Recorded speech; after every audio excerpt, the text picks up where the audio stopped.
안녕하세요. 신주인수권 질문들을 많이 주셔가지고 제가 여러분들을 위해서 도움이 될 만한 계산기를 공유해 드리도록 하겠습니다. 그 전에 이제 왜 이걸 알아야 되는가에 대해서 좀 설명을 드리기 위해서 기사를 하나 가져왔습니다. 신주인수권 관련해서 대박, 쪽박이라는 기사가 있는데요. 왜 대박이고 왜 쪽박일까? 아찔한 유혹이라고 하는데 한번 같이 보도록 하겠습니다. 먼저 신주인수권이라는 것은 정해진 가격에 살 수 있는 권리입니다. 정해진 가격, 이미 가격이 정해져 있습니다. HLB는 지금 현재 이렇게 정해져 있을 거예요. 이게 완전 최종은 아니지만 현재는 이렇게 되어 있습니다. 그리고 플러스 여기에 신주인수권도 프라이스가 있습니다. 그렇죠. 정해진 가격에 살 수 있는 권리, 이거 787000 플러스 신주인수권 가격이 최종적인 이제 프라이스가 될 겁니다. 자, 이거를 좀 기억해 두시고 뒤에서 이제 보시면 되고, 그래서 이 신주인수권 관련해서 사람들이 이제 관심이 많았는데요. 이 당시는 2010년입니다. 금융위기가 있고 나서 얼마 안 있어죠. 그때 이제 기아차 등 일부 신주인수권 증권이 대박을 쳤다라고 했습니다. 그래서 고수익을 이제 원하는 투자자들의 관심이 이어지고 있다라고 하는데요. HLB 오늘 거래된 거 보면 남 얘기가 아니죠. HLB 신주식권을 보면은 이 처음 시작 가격이 27,300원이었는데요. 이게 지금 6만원까지 올라갔습니다. 그러니까 두 배가 뛰었죠. 하루만 해도 두 배의 차익을 볼 수가 있었습니다. HLB도 오늘 많이 오르긴 했지만은 많이 올라야 이제 17%가 최고였거든요. 그에 비해서 신주인수권은 두 배가 가격이 올라갔었습니다. 그렇기 때문에 요것도 이제 기아차보다는 기아차의 신주인수권 증권이 수익률이 훨씬 높았다라는 것을 알 수가 있을 겁니다. 그래서 HLB 같은 경우 유상증자를 해서 신주인수권이 이제 나온 거죠. 그래서 기업들이 이제 자금 조달을 위해서 신주인수권 증권 상장에 적극적으로 나섰다. 그래서 2005년엔 945억, 2008년 0원. 2008년에는 뭐 발행하려고 해도 할 수가 없었겠죠. 그 유동성이 말랐기 때문에. 그 다음에 지난해면 2009년이거든요. 이때 순식간에 9,640억. 2005년에 비해서 10배가 급증을 한 겁니다. 자, 그래서 이제 또 특징들을 보면은 신주인수권 증권 하루 등락 제한 폭이 없습니다. 그래서 고위험 상품으로 되는데 우리가 ETN 원유 같은 것도 보면은 하루 등락폭이 레버리지 곱하기 2배는 60%잖아요. 위아래로. 그래도 이 등락률이 엄청나게 위험해 보입니다. 이 60% 상한가가 갇혀 있어도. 하지만 여기 보이는 신주인수권은 하락 등락폭이 하나도 없습니다. 그러니까 오르면은 그냥 우주 끝까지도 오를 수 있고 내리면 우주 끝까지도 내릴 수가 있는 게 바로 신주인수권입니다.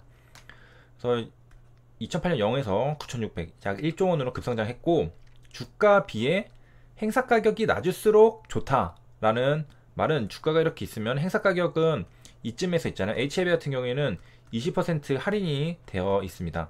그래서 주가에 비해서 이 행사 가격이 낮을수록 좋다라는 것은 어떤 의미가 되냐면은 이 행사 가격은 정해져 있거든요. 미리 이렇게 정해져 있습니다. 확정이 되면은 결국에는 이 주가가 위에 있을수록, 주가가 올라갈수록 이 차이가 벌어질수록 좋다는 겁니다. 그래서 보니까 기아차가 4배 대박이 났다고 하네요. 4배가 대박이 났다고 하고, HLB는 오늘만 해도 이제 2배 정도 차익을 낼 수가 있었죠. 그 다음에 이제 표를 보기 전에 좀 구분을 해야 되는 게, 신주인수권도 종류가 여러 가지가 있습니다. 유상증자를 통해서 나오는 것도 있고, 여기 BW 신주인수권 부사채에서 회사채를 떼어낸 증권도 신주인수권 증권입니다. 그러니까 이름은 똑같은데 그 시작은 다 다르죠. 어떤 거는 BW에서 오고 어떤 거는 유상증자에서 오고, 결국엔 다 같은 신주인수권 증권입니다. 왜냐, 신주를 내가 받을 수 있는, 인수할 수 있는 권리를 가진 증권이니까 다 똑같은 얘기죠. 그래서 일정한 기간, 권리행사 기간 안에 정해진 가격으로 정해진 수량만큼 신주를 인수할 수 있는 그런 권리입니다. 그래서 권리를 사고 파는 측면에서 옵션이랑도 같고, 주식 옵션이랑도 같고, 주가 연계 증권 ELW랑도 유사하다라는 말을 하고 있습니다. 여기 주식 옵션 ELW라고 하면 엄청나게 위험해 보이잖아요. 그런데 신주인수권 하면 그것보다는 위험해 보지 않습니다. 하지만 같은 겁니다. 거래하실 때 이런 측면을 좀 생각을 하면서 해야 된다. 내가 주식을 하는 게 아니라 옵션을 한다라고 생각을 하시고 매매를 하는 게 오히려 경각심을 가지게 더 좋아 보입니다. 보면은 이제 신주인수권 증권을 보통주처럼 일주 단위로 거래 차익을 남기거나, 그다음에 이 권리를 행사해서 주식으로 바꾼 뒤 수익을 챙길 수 있다. 여러 가지 이제 방법이 있는, 이거는 매매를 하는 거고, 이거는 이제 권리를 실행하는 거고. 그래서 기아차 같은 경우에는 이제 상장 시 종가가 대략 3,000원이었는데요. 23일에는 14,000원으로 이제 4배 정도 오른 겁니다. 그러니까 이 종가에 사가지고 시작한 날 사가지고 23일에 팔면은 4배의 차익을 받을 수 있었던 겁니다.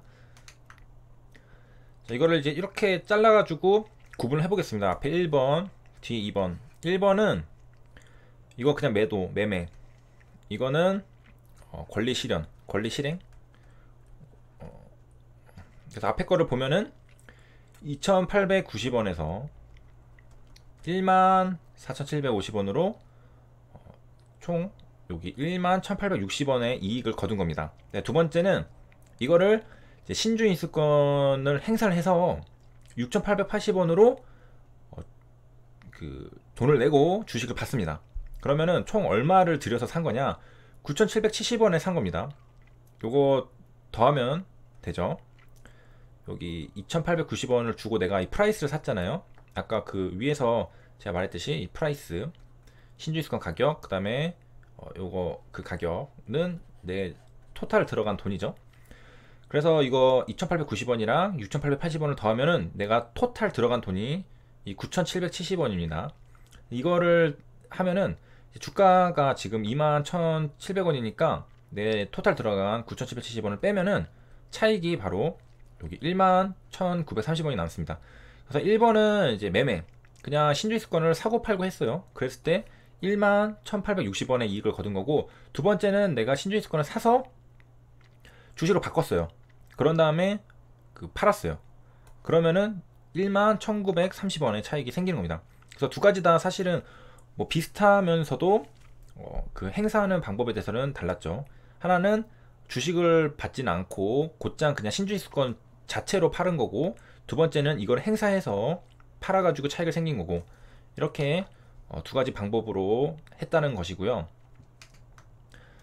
그 다음에 이제 행사 가격보다 주가가 쭉 올라가고 있으면은 아주 좋다, 굿, 오케이, 굿이라는 거고, 반면에 이제 떨어지면 쪽박을 찰 수 있다라는 말인데요.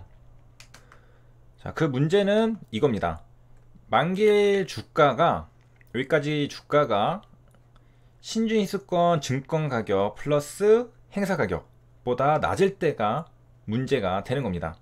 이렇게 될 때, 주가가 이거보다 낮을 때. 그래서 일단 처음에 내 돈은 이걸 내가 넣죠. 내가 이걸 샀으니까 이걸 바이 했죠. 그 다음에 이제 행사를 하려고 보니까 주가가 이거보다 더 낮아요. 그러면 이거 행사 해야 될까요? 안 해야 될까요? 행사를 하면 안 되겠죠. 그러면은 내가 이거 바이 했던 신주인수권 증권 가격만큼 수량 곱하기 Q가 되겠죠. 이거만큼은 날리게 되는 겁니다. 주가가 이거보다 낮을 때 말이죠. 여기 설명이 있듯이 신주인수권 증권 매입에 들인 돈을 모두 날린다. 그래서 옵션이라 생각하고 매매를 하시는 게 좋다라는 걸 말씀드립니다. 그래서 그런 예시를 보여주는데, 주가가 92,300원이에요. 그런데 행사 가격이 더 높아요. 93,100원입니다. 여기 93,100원, 여기가 92,300원, 이렇게 돼 있죠. 요거 신주인수권 가격도 있었겠죠. 더하면 더 낮잖아요. 그러면은 들인 돈을 모두 날린다 라고 했습니다. 그래서 이제 대표적으로 LG노텍이 그런 경우였고요.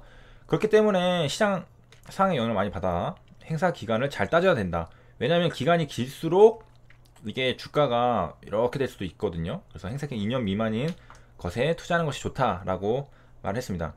잠재 매물에 대한 부담도 투자할 때 고려를 해야 된다고 하고요. 이거는 이제 신주를 먼저 이제 권리를 행사하는 사람들이 작은 차익만 내고 그냥 팔아버리면은 가격은 이제 다운되잖아요. 그러면은 아직 권리를 행사하지 않은 사람들, 투자자들도 피해를 볼 수 있다. 그래서 잠재 매물도 고려를 해야 된다라고 말을 하고 있습니다. 시간이 다 돼가지고 이것까지만 보고 계산기는 다음 영상에서 하도록 하겠습니다. 그래서 오성 LST 유진기업, LG노태 이런 사례들이 쭉 있었습니다. 권리행사 기간을 보면은 HF 같은 경우에는 유상증자니까 5일치잖아요. 여기 보면은 더 깁니다. 2010년부터 대략 이거는 뭐 한 1, 2년 정도 되는 거고, 신주인수권 상장일 종가랑 이제 현재가가 또 다르죠. 가격이 올라가고 오히려 엄청 떨어지고 그런 경우들이 있는 걸 알 수가 있습니다. 쭉쭉쭉 있죠. 여기 보면은 현 주가보다 행사 가격이 더 높아요. 농심홀딩스 같은 경우에. 이런 경우에는 이거 쪽박 찾겠죠. 농심홀딩스는 행사 가격이 더 높으니까 행사를 하면 안 되잖아요. 마찬가지로 오성 LST는 행사 가격이 더 낮으니까 이거는 해도 되는 거고. 이렇게 해서 보시면 되겠습니다. 시청해주셔서 감사합니다.